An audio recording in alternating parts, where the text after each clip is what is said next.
Let's see. Okay, we got Rich coming in from Chi-Town.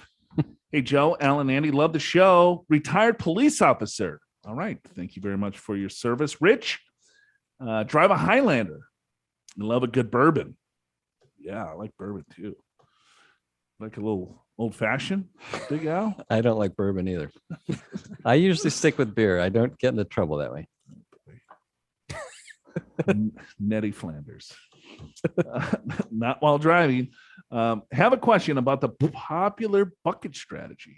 Okay. Have read and listened to planners explain the strategy and how it works. Being able to live off bucket one when the market is down, filling up the same bucket when the market returns, among several other bucket rules and decision points.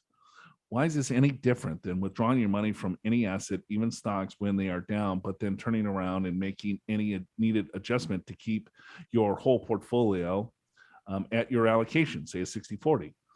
This would be done keeping an eye on the wash rule. If the same, this would be much simpler method to explain and follow. It sounds like planners are making this much more complicated than it should be. Am I wrong? Thanks for the show. All right, Rich. Yes, you're absolutely right. I agree with that. 100%.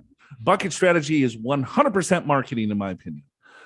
You got bucket number one, it's going to be cash equivalents. And then bucket number two, it's going to be moderate. And you're going to have some bonds in here. Andy's old boss would probably sell a lot of annuities and non-traded REITs in that bucket.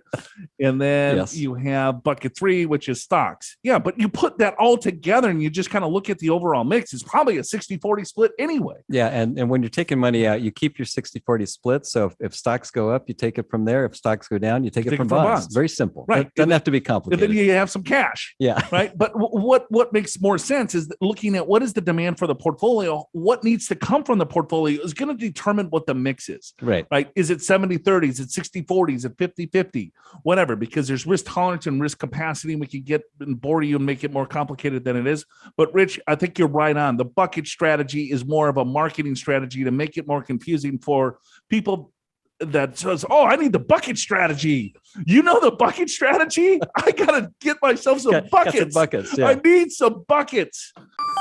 Are you prepared for retirement? Schedule a free financial assessment with an experienced financial professional right online at purefinancial.com.